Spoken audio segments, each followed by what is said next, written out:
This is the Manhattan Beach Community Church, Tuesday noon Bible study on, what's today's date? 22nd. On the 22nd of January, 2019. And today we're doing part 2 of our alternative gospel class focusing on the infancy gospel of Thomas. Did you bring the handouts for last time, for those of us who came on Wednesday? Oh, I'm sorry, I'll have to get those to you. That's asking for too much. Okay, yeah, possibly we can, did anyone bring their Gospel of Thomas from last week? Would someone mind running over and... Raise your hand if you need a copy. 3? How many? Just raise your hand. Do you know the password? Raise your hands. Okay, so it looks like we need 1, 2, 3. 4. Thank you, Frank. 4. 4. Thank you, Frank. The infancy Gospel of Thomas is not to be confused with the Gospel of Thomas. They were written in different times, in different places.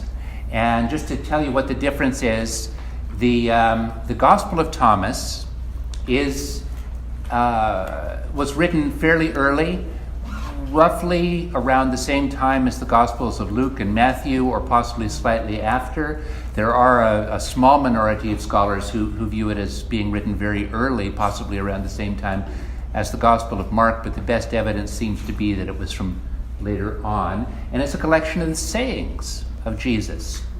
Many of the sayings are parallel to those that we find in our Gospels, but some of them are unique, and it offers a picture of how Christianity was different from place to place. We discussed that a little bit last week too, that Christianity really wasn't exactly the same from one place to another in the early world. It wasn't until the late 3rd century and early 4th century that you really got a standardized set of scriptures, and it wasn't really until Christianity became the official religion in the Roman Empire that you really started policing the idea that doctrine needs to be the same in Christian churches all across the Roman world. Before that, you would find that different communities might have different sets of scriptures. You might have somebody who has Matthew, Mark, and Luke, or you might have someone who's got John and Thomas, or you might have someone who's got Mark, Gospel of Philip, and the Gospel of Mary Magdalene. So it's really kind of an adventure if you were a Christian living in that time, going from community to community, because you would find that the ideas, the attitudes, and even the scriptures of Christianity varied quite a bit from place to place. And there was controversy involved in this. Now, the infancy Gospel of Thomas is different. The infancy Gospel of Thomas is not Gnostic. It was something that was written in mainstream Christianity. We don't know exactly how seriously it was meant to be taken. Nothing I've read says that. But the infancy Gospel of Thomas and the infancy Gospel of James, which is also interesting to read, they tell us the story of what happened during Jesus' missing years. And you hear that phrase every so often. We have stories about Jesus being born. We have a story about him in the temple as a 12-year-old. And then there's this big gap until about the age 30 when he begins his ministry. And a lot of people have wondered what fills in all those years. And people have come up with a number of different things.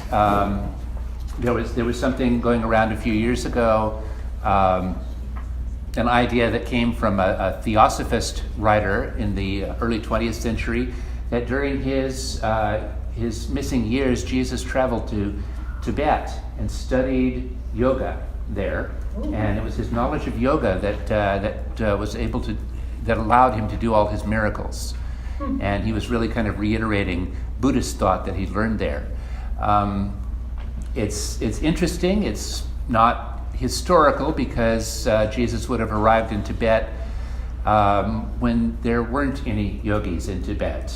So, and there are other things. There are other things described in there that don't fit the time period. But it's a really interesting thing. There's a comic novel. It's not meant to be taken seriously, although it does have some ideas worth thinking about, called Lamb. And it's the gospel of Biff, who is Christ's childhood friend. And in that we learn that Jesus traveled to China, where he studied Kung Fu with the Shaolin Temple, but he didn't want to hit anyone. So the Shaolin monks invented a special kind of martial art for him that would just be gentle. It would just be throwing people to the ground and that sort of thing. And they called it Jiu-Jitsu because Jesus was a Jew. And yeah. Come on. You had to. It's a fun book, but it's not something that we really want to take literally. Jesus is BFF. Yes. His BFF Biff, which I always thought was a wonderful biblical name. The infancy gospel is one of these attempts. It's one of the earliest attempts we have. It comes from the mid-2nd century. Somewhere we think, somewhere between 140 to 170 AD. And we don't know who wrote it, but it seems to be just an attempt to kind of fill in the missing details of Jesus' childhood. And it starts after he returns from Egypt. So he's living in Nazareth. And he is, I don't know, those of you who've read it, how would you describe the kind of kid Jesus is? Worse than Bart Simpson. Worse than Bart Simpson. Possessed. Possessed, yes. The neighborhood is in terror of this child. His teachers fear him. It's not bad. And it depends on why they fear him. They're not fearing him out of reverence and awe. They're fearing him because they're afraid he might kill them. Oh, give me a break. No. Have you? If Who you wrote read it, that? we don't know who wrote it. Yes. We don't know who wrote it. We do know that it has never really been taken seriously as biographical information about Jesus in the church. But it's something that has circulated, and you may recognize one or two of the stories. It starts out. I'm sorry. If you, in my reading of it, if you assume that the author was inspired by other writings, It's a precursor. he weaves into it things that Have happened. foretell what Yes. Jesus will be capable of or is capable of, and exhibiting those things in his childhood, like raising Yes. people from the dead or transforming things, material things. This story reminds me of something that DC Comics did in the 1950s. They had this character Superman, who appeared as an adult and had this suit and a secret identity, and he had these great powers, and he went out and he saved people and helped people. Then in the 50s they said, well, what was he like as a kid? And where did he come from? And where did he come from? And they came up with this whole series of, and if you go back and read the comics, really kind of silly adventures of Superboy, Superman as a child, and they even have adventures of Super Baby. Super all over. And this is kind of the same. This assumes that Jesus, we'll make you a copy right after class. Jesus, just like Superman, is a child with superhuman powers. And does anybody remember the first story that starts out that shows us these powers? When he makes the mud doves. He's down by the river. He gathers mud or clay, and he makes them into birds. And somebody comes along and says, that's work. This is the Sabbath. You're not supposed to do that. So what does Jesus do? He makes them fly away. Yes, makes them into birds, and they fly away. And that makes the man perfectly happy with everything, right? Actually, he's being scolded by Joseph. He is being, oh, that's right. The man goes and reports this to Joseph. Your son's working on the Sabbath. Joseph goes and scolds Jesus, and Jesus causes the birds to fly away, which apparently shuts Joseph up. Not bad, not You know, bad. the reaction I had is, I would hate to be Joseph. You know, how do you be a parent who has to discipline a child at times Mm-hmm. with a child with all those powers? Yes. Don't get Jesus mad. Right. Right. It's kind of like that Twilight episode with the little boy who can do Yeah. anything with his mind, and everybody lives in terror of him. Yeah, exactly. Have you seen the one I'm thinking Yeah. of? Don't put him in the cornfield. Yeah. Yes, he would always send people he didn't like to the cornfield. Yeah. Jesus doesn't do that. However, Jesus does some pretty mean stuff. You think Jesus knew he had that power at that age? We talked about Well, it. you remember Of course, yeah, the but- scripture we had on Sunday from the Gospel of John talked about turning water into wine at the wedding feast at Cana, and said this was the first miracle Jesus did. So that seems his to be mother knows that. that seems to, well, his mother had confidence that he could do it. But if that was the first miracle, then these either weren't miracles or didn't happen or so on. But again, I think the idea that Jesus was kind of like a human being, but he wasn't really human, he was really a superhuman, that's not a very Jewish idea. What it is a very Greek idea. And you'll notice a couple of things in here. Does anybody remember there was a boy, Jesus, in one of the later stories, Jesus and his friends were playing up on the roof of a house, and one of the boys fell off. And his parents, because of Jesus' reputation by this time, said, Jesus must have pushed him, because Jesus is always killing people. And Jesus said, no, I didn't. And Jesus raises the boy from the dead. But first he jumped off. Well, he jumped down and went to the body and raised him up and said, did I push you? And the kid said, no, Lord, you didn't push me. That's not a common term to talk to your buddy. It's Oh, no, not. Lord, It's not. Well, look how articulate he is at age 5. But anyway, does anybody remember the name of the neighbor boy who died? Which I was one? here That somewhere. was Two of them. back in the- Yeah, no, Well, only one is named, I believe. Oh, No? not the brainless Marl? Well, if you were his parent, you might think that because he was playing on the roof and he fell off. But no, his name is Zeno. Zeno, yes. And Zeno is not a Hebrew name. Zeno is a Greek name. And you'll notice that when he was learning his alphabet, he describes the triangular structure of the first letter of the alphabet. Well, the first letter of the Hebrew alphabet is not triangular. Alpha is triangular. It's the first letter of the Greek alphabet. So we think this is being written by someone, by someone in a community that's primarily Greek and has become Christian. And so they're thinking more as Greeks would. And Greeks had stories about kids who, because one of their parents was a god, would have superhuman abilities, even as children. Does anyone remember the story of Hercules as a baby? Nope. Hercules, or Heracles, the Greeks called him. The Romans used Hercules. Was he born with wings on his foot? No. And bells on his toes? No, he wasn't.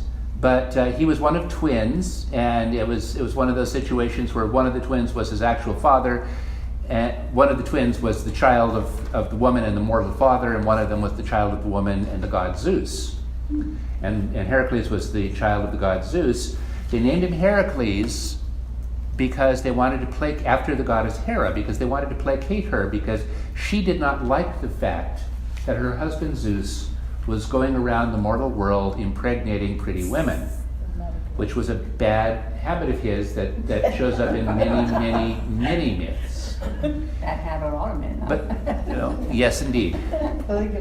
Zeus was too powerful to take on directly, and so what Hera would do is she'd punish the women and the children. And so when Heracles was a baby, Herod sent two poisonous serpents, into his crib to kill him. And he grabbed a hold of them and squeezed their necks, and they died. And his parents came in and they found Hercules happily sitting there with a poisonous dead snake in each hand, as proud as a baby could be. So stories like this are fairly common in Greece. The son of a god is someone who has godlike powers, period. The Jewish stories about people who have great powers are different because it's not so much that the person has power as that when the person acts according to God's will, God works through them to accomplish great things. And so Jesus in the Christian context, in the Jewish Christian context, is not superhuman. His DNA is the same as any of us. He is fully human. He is also God with us, which is a paradox of the faith. But if you look at the Nicene Creed, the whole focus of the Nicene Creed is this question of whether Jesus is human or divine.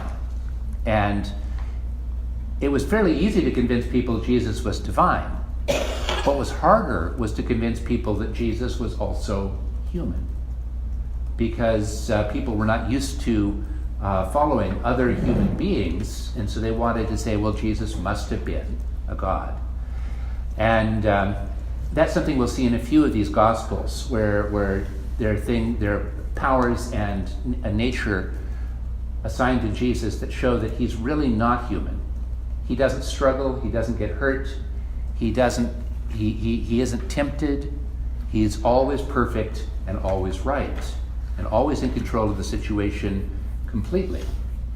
And what the Jewish side of Christianity that later went out would say is, no, the fact that he struggled through the same kind of life that we do, that he really was tempted when temptations came his way, that he really did have anxieties, that when he expresses doubt and fear and pain in his life, that he really is feeling those feelings. He's not just a divine being who's above it all, who's pretending to feel sad or angry or tempted. Even on the cross.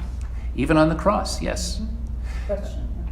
The phrase we get from the Gospel of Mark on the cross is, my God, why have you forsaken me?" Which is just a terribly sad and bitter thing to hear Jesus saying. But it is important to us as Christians to remember his humanity along with the divine side. So the idea that Jesus would have had superpowers as a child is something that the church has ultimately rejected, although these folks thought it made for a really good story. And so what else happens with little Jesus, the Holy Terror? He has a whole sequence of instructors that have mostly very discouraging or experiences with him as a student. Yeah. You're trying to teach me the alphabet? Well, tell me. You tell me the symbolic significance of the alpha, and I'll tell you the significance of the beta, because I know more than you do. And if the teacher gets mad at him and tries to discipline him, what happens? Zapped, yes. We run a fairly high body count for Jesus in this gospel. But he does bring them back. Not all of them. Not all of that. At first, he kills another child. Ludicrous of the water. Right, he's gathering pools of water, and another child comes and scatters the water, and Jesus Calls him a moron. calls him a moron and strikes him dead. What's that? Then there's the tree. Tell us about the tree. Well, Well, that's a So, Well, it says that he turns him into a tree that Withers. he will not bear fruit and he will wither. and Right. die. He doesn't actually turn him into a tree so much as he says, "You're like a tree, and you're a tree that will never bear fruit," and the person just withers and dies. Parents. The parents wither and die. No roots, no leaves. Yeah. And so the neighborhood is terrified Why of would he Jesus. get that angry though? That's a good question. Because he's 5. in the bad mood. Well, and that's probably the best answer. What we see in these early stories is that Jesus does not have the judgment or the maturity of a grown person, That's what or even a doesn't- responsible older kid. That's what doesn't make complete sense to me. I mean, Of course. Mhm. Yeah. we're supposed to believe that he has this great wisdom. Yes. Well beyond his years, because he can lecture Uh-huh. and tutor his instructors, even though Mhm. his parents don't believe he knows the alphabet. And yet, so he lacks physical maturity. He lacks emotional maturity because Uh-huh. of his So his brain this had these outbursts that he has against Mhm. other people, and yet he has this great wisdom, and it really doesn't make And sense. on top of it, it says he's lived forever. He says he's lived forever. He So echoes. he says. He echoes the first chapter of John that we see, that in the beginning was the Word, and the Word was with God, and the Word was God. Jesus is the Word made flesh. So as a little child, he's saying, hey, I existed before the creation of the earth. How about you? You're only, what, 37? It flies in the face of what we've been taught in Mhm. Christianity. Honor thy father and thy mother, for one thing. It does. There's no honor for any adult in what we're reading. That's true. That's true. Jesus, it's easy to understand. Well, I mean, who do you sympathize with more, Jesus or the neighborhood?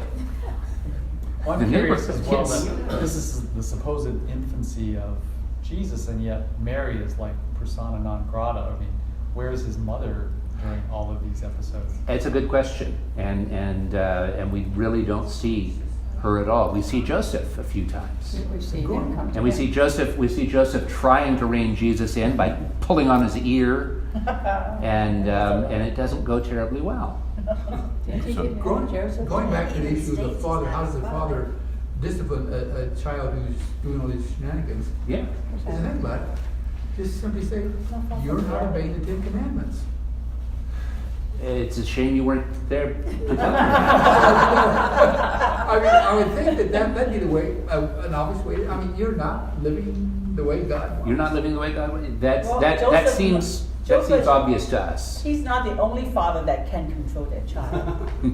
The other remarkable we- thing to me is that there's no interaction of Jesus until the temple experience, which is also in our scripture. There's no interaction of him with religious teachers or religious authority where he's Right. being raised, which seems Right. rather odd. Unless the teachers who were coming to teach him the alphabet were also religious teachers, but we don't know that. And in fact, the little we do know about them suggests more a model of a Greek teacher than a Hebrew teacher, than a Jewish teacher. But Joseph did go to Mary, the mother, Mhm. and tell him, don't let him out the door because he'll kill someone. Does a lot of good. You see that? But this could also Everybody just will been die. pure speculation on Oh, the part of yes. somebody who wants. right. I think scholars would agree almost 100% with that statement that this is a made-up story. It's an absolutely made-up story. Nothing like this ever happened with child Jesus. He was supposed to be a But again, it's a story that's designed to do two. It's speculating on what if, because we love those unanswered questions and trying to answer them.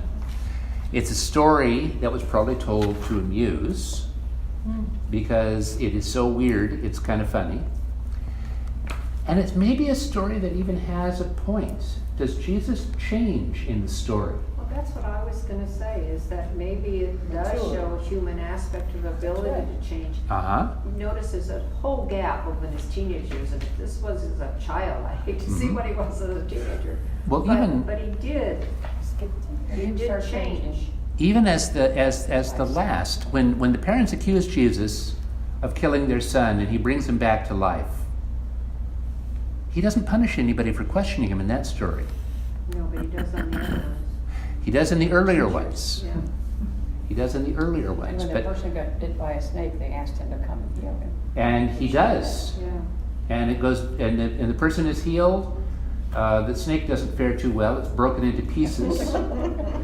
But And there are often times when he isn't asked to come, he hears a commotion in the community and he voluntarily goes and that's one of the last stories. There are a couple of stories at the very end. I think isn't there a man working on a roof, and he falls, and Jesus heals him and says, okay, you can go back to building your roof now.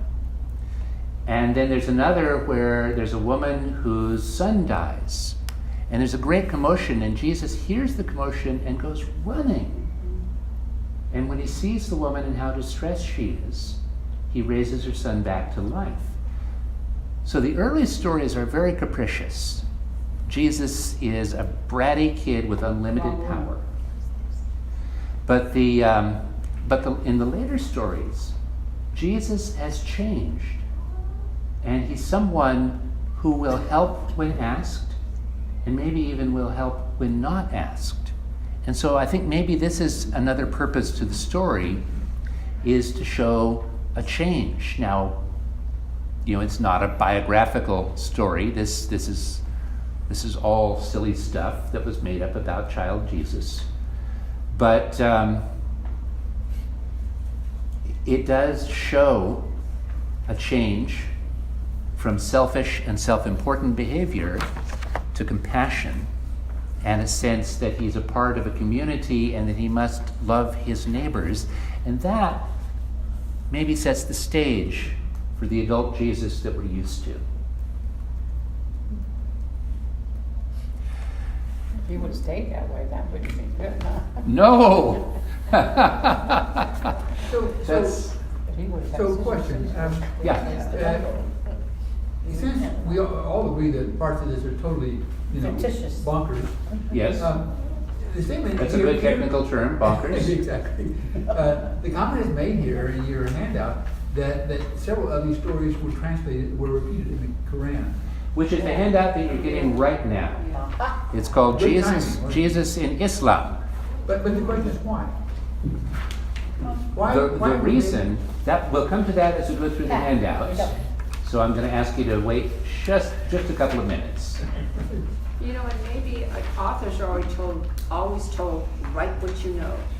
And maybe this author, if it was just one person, was writing about his own experiences with the child and then trying to meld it a bit with what other scriptures he had available or stories he had from other communities as to Jesus' conduct. He in might later years. very well have. We don't know what his sources might be. I think his stories are independent from the Infancy Gospel of James, which is the other infancy gospel that I'm aware of that we have. James is interesting because James takes place even younger and tells some stories about miracles not in the Bible, about Mary, and it tells some stories about miracles of Jesus while he was still in the cradle. And as I mentioned last week, it has the account of the story of the holy diaper. That is the on the way diaper. You've never heard of the holy diaper? on the way to Egypt. On the way to Egypt, when they were fleeing from Herod, they stopped in a village, and Jesus' mother washed out his swaddling clothes and hung them out to dry.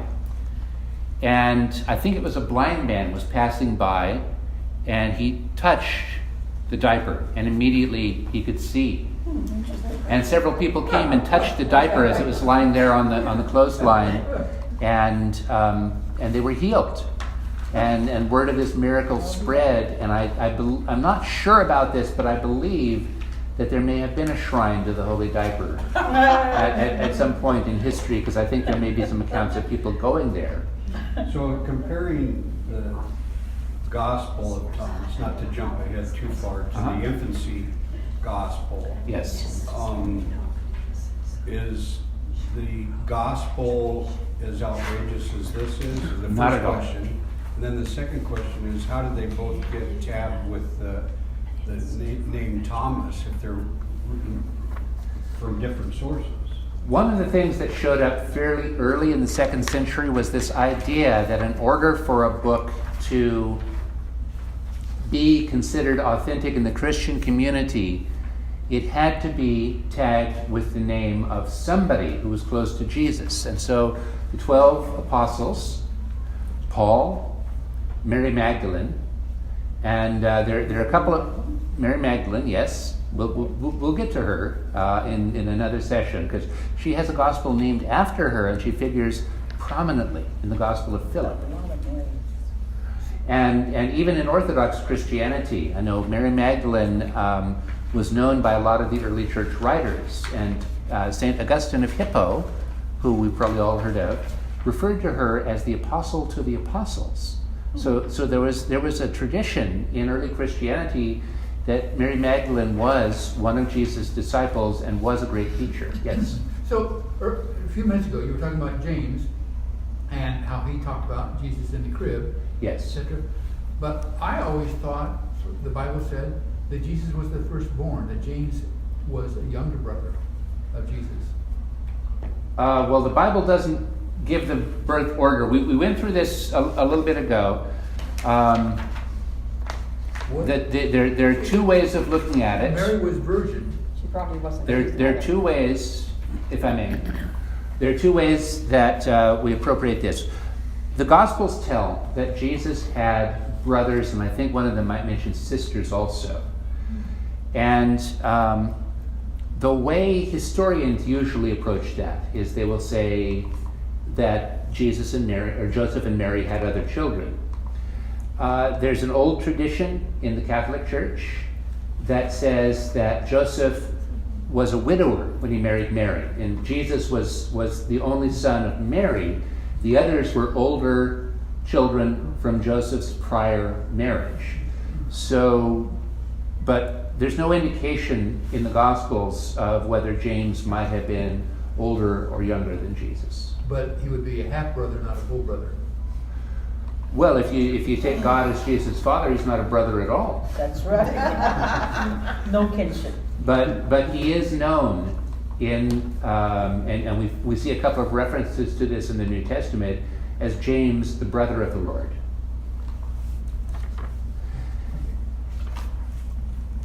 Well, we have these Gospels, and I don't think there's really any crossover between James and Thomas, that they're reporting two different sets of stories. So we don't know what Thomas's source might have been. And when I say Thomas, this is not the same author as the Gospel of Thomas, and neither of them is Thomas the disciple, because Thomas the disciple would have been dead for a long, long time by the time the infancy gospel was written. But to answer Jim's question, Jesus does show up in Islam.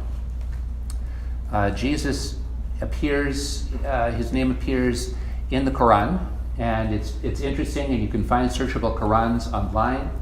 And if you type in Jesus to the search, it will take you to those passages. Now, they don't call him Jesus; they call him Isa, which is the Arabic equivalent of the name. But How do you spell that? Isa. Right here. And Okay. the Muslims, of course, have a different theological position. The Muslims say Jesus was a great messenger. Jesus was a prophet from God. And they have no problem saying Jesus was born of a virgin and Jesus was God's child. But they will say that that the idea of the Trinity is wrong and it's blasphemy because there's only one God. And if we try to talk about the Father, the Son, and the Holy Spirit, we're talking about three. And don't give me any of that paradox stuff because I can count. It's one, and it's only Allah. And Jesus was only a messenger. And you Christians are heretics, and that's kind of where it lies. Although there are many Muslims who are much more polite and respectful about the differences than what I just presented.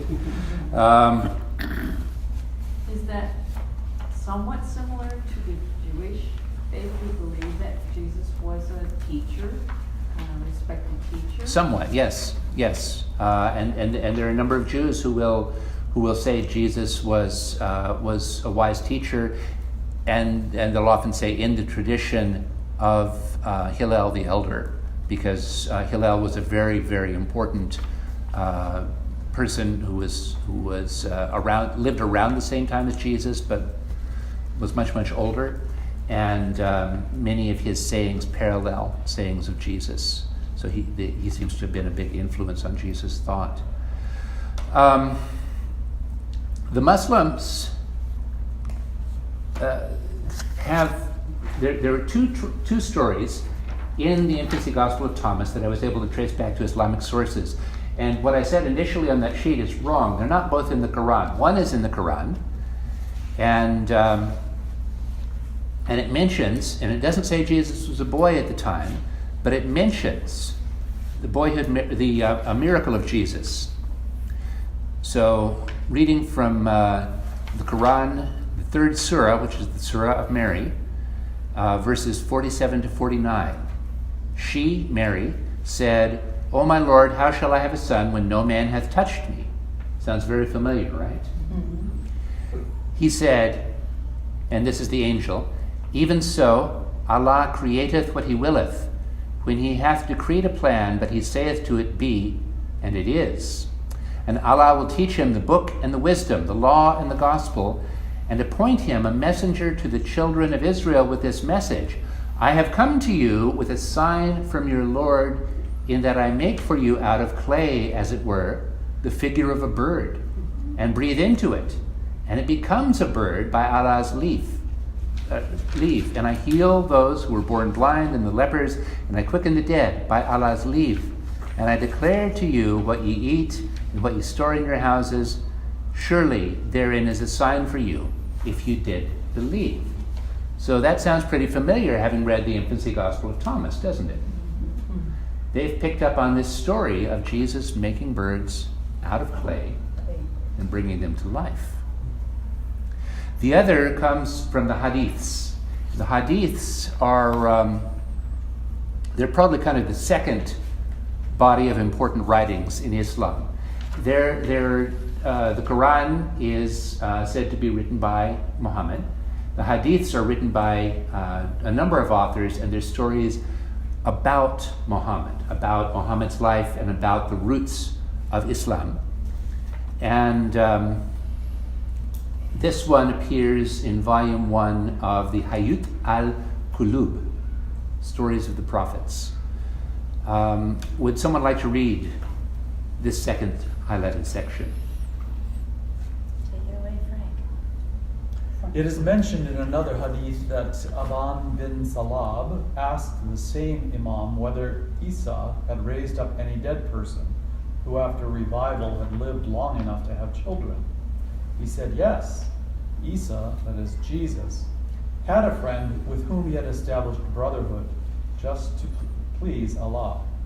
Isa used to live in his friend's house whenever he visited him. By chance, Isa could not meet him for some time, and when he went to see him, he was met at the doorstep of the house by his friend's mother instead. Isa inquired about his friend. She replied, "O Messenger of Allah, he is dead." Isa inquired from her whether she would like to see him again. She replied, "Surely, O Prophet of Allah." Isa said, "All right, I will come back tomorrow, and by the command of Allah, bring him back to life for you." The next day, Isa went back to the house and asked the mother to accompany him to the grave of her deceased son. She took Isa to the grave. Isa stood at the grave and recited a supplication to Allah. The grave opened, and the son came out alive. When mother and son saw each other, they wept. So some of the details are different, but Jesus raising a childhood friend back to life sounds again like something we saw in the infancy Gospel of Thomas. Now it's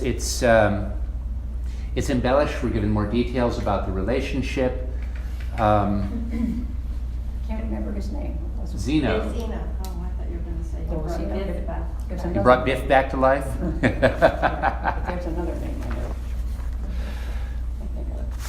So, Lazarus. Yeah. Christian. oh, Lazarus, yeah, but that wasn't a boy. That wasn't a boy. That was a man. And there's some details here. It makes you almost wonder if the Islamic source knew of the story of Lazarus, because the detail about going and getting him out of the tomb sounds like getting the boy out of the grave. The detail about them being close friends sounds like the story of Lazarus. But since it's a boy and Jesus is a boy, Oh, okay. then it also sounds like the story of Jesus and Zeno when Zeno fell off the roof. So what looks like it might have happened, well, and Jim asked us a couple of minutes ago, how did Muslims pick up on these stories? Any thoughts? There were a lot of caravans traveling back and forth. There were certainly there's a lot of commerce in the Middle East, the Arabian countries, and it's what's modern Saudi Arabia, which is where the city of Medina, where Muhammad lived, is not all that far from Israel. And so that we know that there was commerce between the places.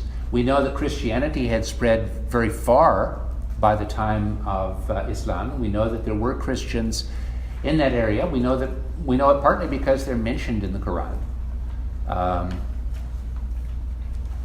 And we know that to some degree in the Quran, Muhammad was familiar with Christianity.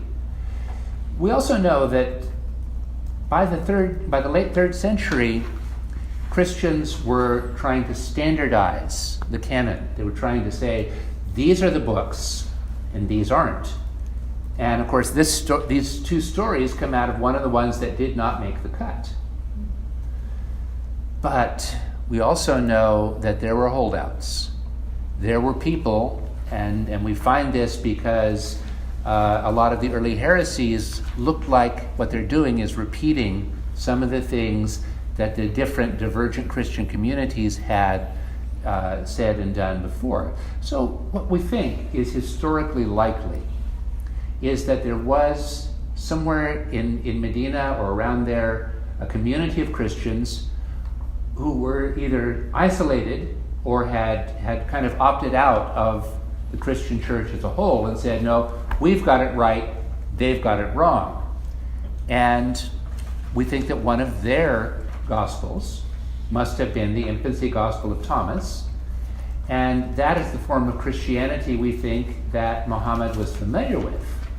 Now it's interesting because it's created kind of a struggle between Judaism and Christianity, because when Islam expanded and they started meeting Christians who were more what we would call Orthodox, they said, wait a second, you're talking about Jesus, who we know about, but you're telling all the wrong stories about him. What about the birds?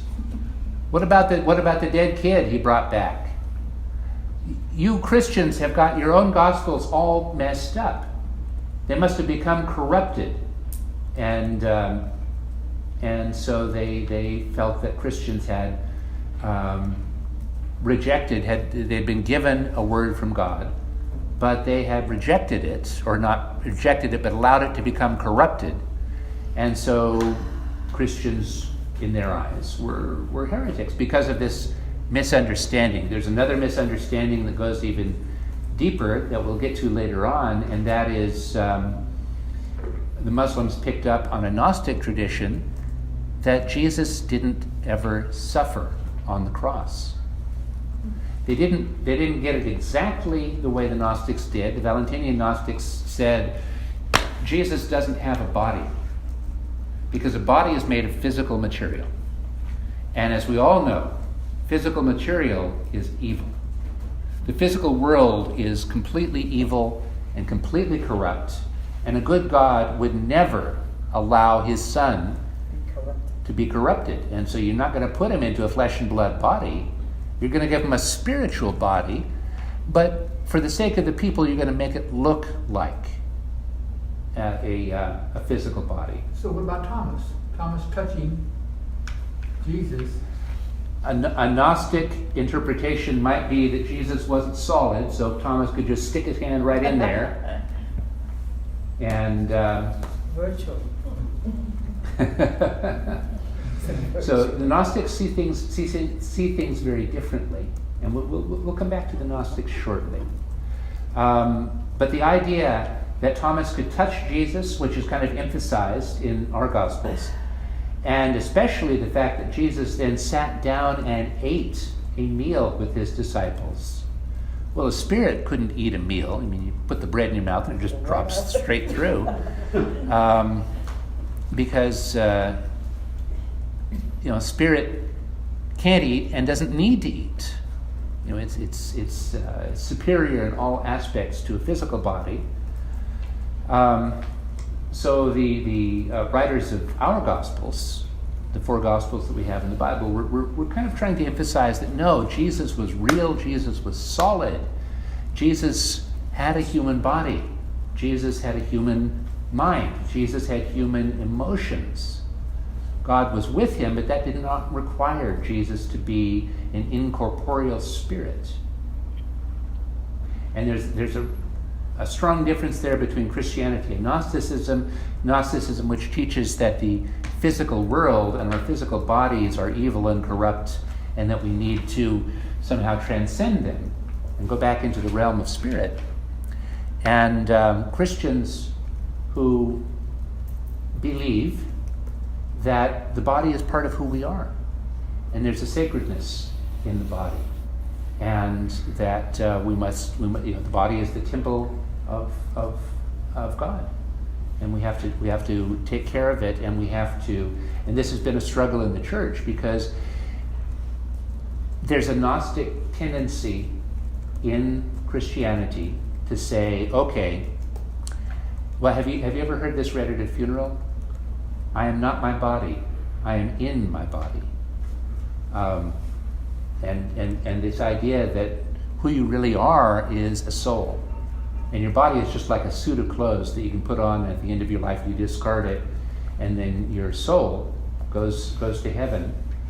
And that idea is pretty strongly influenced by Gnosticism, the idea that the body is not really any part of who we are, it's just A bondage. a shell, yeah. Or a bondage. And the Gnostics would definitely say it's a bondage. It's trapped. The Gnostics, in that way, sound to me a little like some forms of Buddhism. Buddhists feel that we're trapped in a world of illusion, and there's suffering in the world of illusion because of desire, and that true happiness only comes when you overcome desire and you transcend the world of illusion and become empty. Were you going to say something else, Heather? Free, yes. When the out-of-body experience in yoga. Mm-hmm. Yes, and Buddhism has some groundings in yoga, and a somewhat different idea about the soul and the spirit and the world than Christianity does. It's also a lot like Christian Scientists. I did not know that. How is it like Christian Scientists? Well, because there is no, the body is not the pure, and your pure is your spirit, and material, what do they call it? I've forgotten now. I was raised it, but I put it out of my head. Everything that's material is evil, it's not something to be desired. You need to overcome it. You need to pray and become one with the Spirit. And God is love and Spirit and all of this. Yeah, so these ideas persist in Christianity, and these ideas in Christianity probably go back to the Gnostics, and from the Gnostics, they probably go back to Plato, which kind of keys us into next week. Because next week, we will be looking at a very Gnostic gospel, which is the Gospel of Judas, which is interesting partly because Judas is the good guy, and the other disciples are the ones that were just too lunk-headed to get it the way Judas did. The morons. Remember, we said that if you're writing something and you want people to give credit to it, you need to have somebody who's close to Jesus who kind of signs off on it. Well, some of them went so far as to say Judas.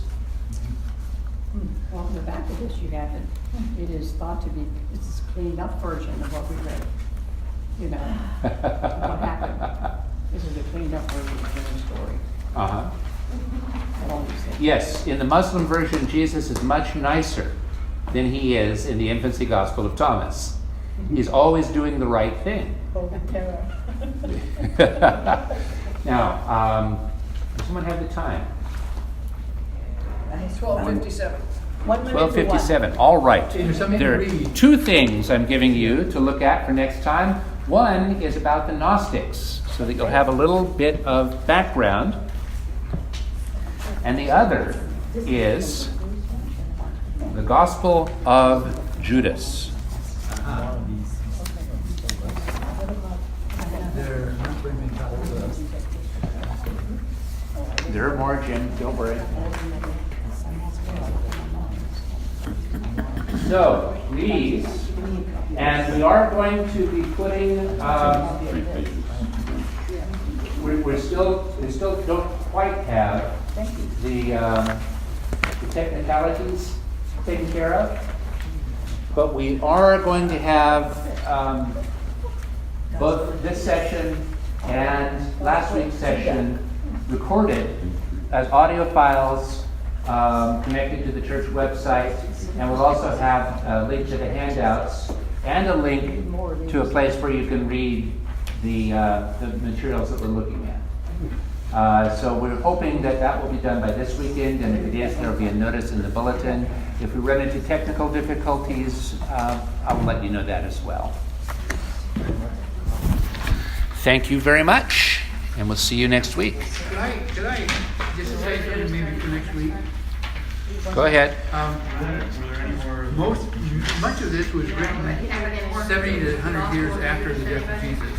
Some of it much later than that, yes. And we haven't talked about